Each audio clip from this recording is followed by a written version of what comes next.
नमस्ते और स्वागत है आपका SBMI पर।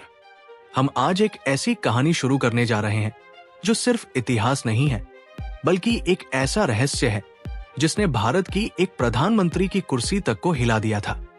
ये कहानी है राजस्थान के जयगढ़ किले की और उसके अंदर दबे हुए उस कथित खजाने की, जिसे दुनिया का सबसे बड़ा छुपा हुआ खजाना माना जाता था। सोचिए, एक ऐसी दौलत जो 16वीं सदी से 20वीं सदी तक अछूती रही और जिसकी खोज के लिए भारत सरकार को अपनी पूरी सैन्य शक्ति लगानी पड़ गई थी। क्या वो खजाना मिला? अगर मिला तो वो कहाँ गया? और क्यों 1976 में पूरी दुनिया को बताया गया कि कुछ नहीं मिला? आज SBMI पर हम जयगढ़ के खजाने के हर पहलू को, हर तथ्य को और हर अफवाह को विस्तार से खोलेंगे, ताकि आप जान सके कि इस ऐतिहासिक खोज के पीछे की असली सच्चाई क्या है। इस कहानी की शुरुआत होती है 16वीं सदी में जयपुर रियासत के उदय के समय। जयगढ़ का किला, जिसे विजय का किला भी कहते हैं, असल में आमेर किले की रक्षा के लिए एक मजबूत सुरक्षा चौकी के रूप में बनाया गया था। यह किला अरावली की पहाड़ियों पर आमेर के ठीक ऊपर स्थित है। जब भी आमेर पर कोई हमला होता था तो शाही परिवार और उनका बेशकीमती सामान दौलत सुरक्षित रूप से यही जयगढ़ में शिफ्ट कर दिया जाता था। इस तरह जयगढ़ किला जयपुर के महाराजाओं के लिए न केवल एक सैन्य बेस था, बल्कि उनका आपदा प्रबंधन केंद्र और गुप्त खजाना घर भी था। जयगढ़ के खजाने का मुख्य स्रोत माना जाता है राजा मान सिंह प्रथम को। मान सिंह, जो आमेर के राजा थे, वो मुगल बादशाह अकबर के सबसे भरोसेमंद और शक्तिशाली जनरलों में से एक थे। मान सिंह का साम्राज्य विस्तार और युद्ध कौशल मुगल इतिहास में लेजेंडरी है। उन्हें काबुल, अफगानिस्तान से लेकर बंगाल तक कई बड़े और मुश्किल सैन्य कैंपेन्स का नेतृत्व करने के लिए भेजा गया था। इतिहास और लोक कथाएं बताती हैं कि जब मान सिंह 1581 से 1587 के बीच काबुल में थे, तब उन्होंने वहां से अविश्वसनीय मात्रा में धन और बेशकीमती सामान इकट्ठा किया। ये दौलत इतनी विशाल थी कि इसे सैकड़ों ऊंटों और घोड़ों पर लाद कर इंडिया लाया गया। मुगल नियमों के अनुसार युद्ध में लूटी गई या जीती गई संपत्ति का एक बड़ा हिस्सा बादशाह के खजाने में जमा करना होता था। लेकिन मान सिंह ने ये दौलत मुगल खजाने में पूरी तरह से जमा नहीं की। उन्होंने अपनी रियासत आमेर के भविष्य को सुरक्षित करने के लिए इस धन को जयगढ़ किले के अंदर गुप्त कमरों, तहखानों और सबसे महत्वपूर्ण भूमिगत पानी की टंकियों में छुपा दिया। ये दौलत सिर्फ सोना चांदी नहीं थी, इसमें बहुमूल्य रत्न, हीरे, सोने के सिक्के और युद्ध में जीती गई ऐतिहासिक कलाकृतियां शामिल थी। कहा जाता है कि उन्होंने ऐसा इसलिए किया ताकि राजपूत साम्राज्य किसी भी बड़ी पॉलिटिकल या मिलिट्री क्राइसिस के दौरान आर्थिक रूप से कोलैप्स न हो। यह खजाना उनकी लेगेसी का सीक्रेट बैकअप प्लान था। इस खजाने से जुड़ी एक और दिलचस्प बात है एक अरबी मैन्यूस्क्रिप्ट, एक हस्तलिपि जिसका नाम है हफ्त तिलिस्माते अंबारी। इसका मतलब है आमेर के साथ जादुई खजाने।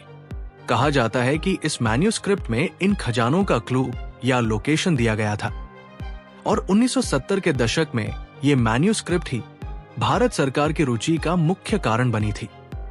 इस मैन्यूस्क्रिप्ट और लोक कथाओं के अनुसार खजाना 7 विशाल भूमिगत पानी की टंकियों में सील करके रखा गया था, जो कई सौ सालों से पानी से भरी हुई थी। ये खजाना एक किंवदंती बनकर 20वीं सदी तक मौजूद रहा, लेकिन इसकी कहानियों को ग्लोबल स्टेज पर लाने वाला इवेंट हुआ 1976 में। यह समय था जब भारत में इमरजेंसी लगा हुआ था। देश की पॉलिटिकल सिचुएशन बहुत टेंस थी और प्रधानमंत्री थी इंदिरा गांधी। जयपुर राजघराने की राजमाता गायत्री देवी, जो इंदिरा गांधी की एक प्रमुख राजनीतिक प्रतिद्वंद्वी थी, पहले से ही आपातकाल के दौरान प्रिजन में थी। इसी पॉलिटिकल टेंशन के बीच इंदिरा गांधी की सरकार को किसी स्रोत से कहा जाता है कि ये टिप इनकम टैक्स डिपार्टमेंट या फिर किसी इन्फॉर्मर से आई थी। ये कंफर्म टिप मिली कि जयगढ़ किले में राजा मान सिंह का अविश्वसनीय खजाना मौजूद है। कई लोग मानते हैं कि ये ऑपरेशन केवल खजाना खोजने के लिए नहीं था, बल्कि ये राजघराने की संपत्ति को एक्वायर करने और राजमाता गायत्री देवी पर पॉलिटिकल प्रेशर बनाने का एक तरीका था। 1976 में ऑपरेशन जयगढ़ शुरू हुआ। यह ऑपरेशन इनकम टैक्स डिपार्टमेंट द्वारा शुरू किया गया था, लेकिन इसकी एग्जीक्यूशन और सिक्योरिटी की जिम्मेदारी इंडियन आर्मी इंजीनियर्स और आर्मी के हाथों में थी। किले को पूरी तरह से सील कर दिया गया था। किसी भी सिटीजन, जर्नलिस्ट या रॉयल फैमिली मेंबर को अंदर जाने या बाहर निकलने की इजाजत नहीं थी। यह सर्च ऑपरेशन 5 महीने तक चला। सेना के इंजीनियर्स ने किले के नक्शे, पुराने अकाउंट्स और लोकल नॉलेज का इस्तेमाल किया। उन्हें एक की लोकेशन मिली, किले के अंदर स्थित एक बहुत बड़ा पानी का टैंक, जिसे अक्सर भोपाल तालाब या मुख्य टैंक कहा जाता था। जनश्रुति और पुराने टेक्स्ट्स यही बताते थे कि खजाना इसी टैंक के नीचे 7 गुप्त कमरों या टनल्स में छुपाया गया है। सैन्य इंजीनियर्स ने पहले टैंक का सारा पानी बाहर निकाला। जब टैंक सूखा तो नीचे एक सील्ड टनल का एंट्रेंस मिला।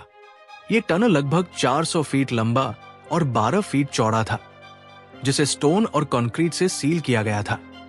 10 नवंबर 1976 को उस टनल को तोड़ने का काम शुरू हुआ।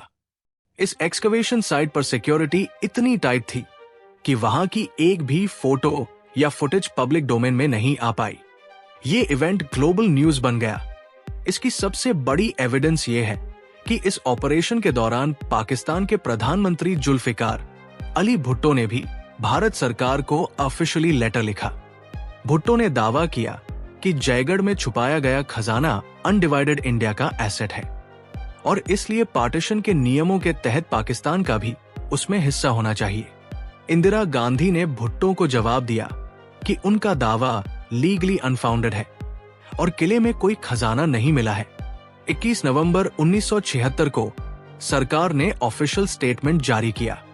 इस स्टेटमेंट में डिक्लेयर किया गया कि 5 महीने की सर्च के बाद उन्हें सिर्फ 230 किलो चांदी और कुछ चांदी के यूटेंसिल्स मिले हैं। सरकार ने कहा कि यह ट्रेजर मान सिंह एक का नहीं, बल्कि बाद के शासकों का माइनर एसेट था और सर्च ऑपरेशन अब बंद कर दिया गया है क्योंकि खजाने की कहानी एक अफवाह साबित हुई है। लेकिन लोगों ने इस ऑफिशियल स्टेटमेंट को स्वीकार नहीं किया। यहीं से शुरू होता है जयगढ़ के खजाने से जुड़ा सबसे बड़ा रहस्य और विवाद। 2 मेजर थ्योरीज सामने आई जो आज भी प्रचलित है। थ्योरी 1, खजाना मिला और उसे सीक्रेटली दिल्ली ले जाया गया। इस थ्योरी को मानने वाले कहते हैं कि सरकार का 230 किलो चांदी वाला स्टेटमेंट एक धोखा था। यह अफवाह इतनी मजबूत थी कि कई लोकल रेजिडेंट्स और कुछ मीडिया रिपोर्ट्स ने क्लेम किया कि सर्च कंप्लीट होने के बाद जयपुर दिल्ली हाईवे को 1 या 2 दिन के लिए पूरी तरह से ट्रैफिक के लिए बंद कर दिया गया था। रूमर थी कि सेना की कड़ी सुरक्षा के बीच 50 से 60 ट्रक्स का एक कॉन्वॉय खजाना लादकर रात के अंधेरे में दिल्ली की ओर गया था। इस थ्योरी के सपोर्टर्स का मानना है कि इंदिरा गांधी ने इमरजेंसी का फायदा उठाकर इस हिस्टोरिक ट्रेजर को सीज कर लिया और इसे नेशनल ट्रेजरी में जमा करने के बजाय सीक्रेटली अन्य अकाउंट्स में ट्रांसफर कर दिया गया। इस क्लेम का कोई कॉन्क्रीट प्रूफ कभी नहीं मिला, लेकिन पब्लिक सस्पिशन और पॉलिटिकल कंट्रोवर्सी बनी रही।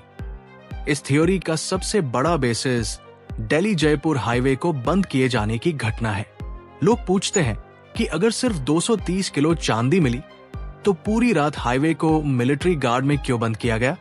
इसका कोई कन्विंसिंग आंसर आज तक नहीं मिला है। थ्योरी 2, खजाना मिला ही नहीं क्योंकि वो वहां था ही नहीं।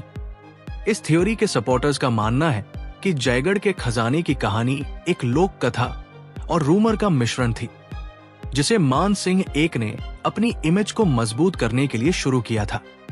वे तर्क देते हैं कि जयपुर राजघराना, खासकर राजमाता गायत्री देवी ने हमेशा डिनाई किया कि किले में ऐसा कोई बड़ा खजाना मौजूद है। इस थ्योरी के अनुसार महाराजाओं ने ब्रिटिश शासन के दौरान या पोस्ट इंडिपेंडेंस इंडिया में टैक्स और वेल्थ लिमिट से बचने के लिए धीरे धीरे उस खजाने को शिफ्ट कर दिया था। खजाने का मोस्ट वैल्यूएबल पार्ट पहले ही निकाला जा चुका था। 1976 में जो सर्च हुई वो पॉलिटिकली मोटिवेटेड थी, और जब उन्हें कुछ नहीं मिला तो उन्होंने अपनी सर्च को जस्टिफाई करने के लिए ऑफिशियली 230 किलो चांदी मिलने की बात कही। खजाना नहीं मिला थ्योरी का बेसिस ये है कि जयपुर के महाराजा इतने बड़े ट्रेजर को बिना किसी बैकअप प्लान के 400 साल तक क्यों छोड़ देते। जयगढ़ का खजाना आज भी इतिहास, राजनीति और रहस्य का एक मिश्रण बना हुआ है। 1976 की सर्च के बाद टनल को फिर से सील नहीं किया गया था, और आज भी जब आप जयगढ़ किले में जाते हैं तो आप उस विशाल वाटर टैंक को देख सकते हैं जिसके नीचे एक्सकवेशन हुआ था। उस टनल का एंट्रेंस भी किले का एक पार्ट है जो 50 साल पहले हुई उस ड्रामेटिक सर्च ऑपरेशन की कहानी सुनाता है। 2008 में इंडियन गवर्नमेंट ने एक एक्ट पास किया जिसके तहत पुरातत्व विभाग को ट्रेजर हंटिंग पावर्स दी गई, लेकिन जयगढ़ का खजाना हमेशा एक एक्सेप्शन बना रहा। ये खजाना आज भी भारत के सबसे बड़े अनसॉल्व्ड मिस्ट्रीज में से एक है। ऑफिशियल रिकॉर्ड्स कहते हैं कि खजाना नहीं मिला, लेकिन पब्लिक ओपिनियन और सर्कमस्टांशियल एविडेंस इसके विपरीत इशारा करती है। तो ये थी जयगढ़ किले के खजाने की वो विस्तृत और रियल स्टोरी जो सरकारी रिकॉर्ड्स और पब्लिक रूमर्स के बीच आज भी सस्पेंड है। एक ऐसी एडवेंचर स्टोरी जिसने 1976 में इंडियन पॉलिटिक्स और वर्ल्ड मीडिया दोनों को हिलाकर रख दिया था। अब SBMI ऑडियंस, आप क्या मानते हैं? क्या इंदिरा गांधी ने ट्रूथ छुपाया था या खजाना सर्च से पहले ही जा चुका था? अपनी सबसे बिलीवेबल थ्योरी हमें कमेंट बॉक्स में जरूर बताएं। अगर आपको रियल फैक्ट्स पर आधारित ये वीडियो पसंद आया तो लाइक करें, शेयर करें और SBMI को सब्सक्राइब करके इस अमेजिंग कल्चर जर्नी का पार्ट बने। हम मिलते हैं अगले मिस्ट्री अनसॉल्व चैप्टर में। तब तक के लिए जय हिंद।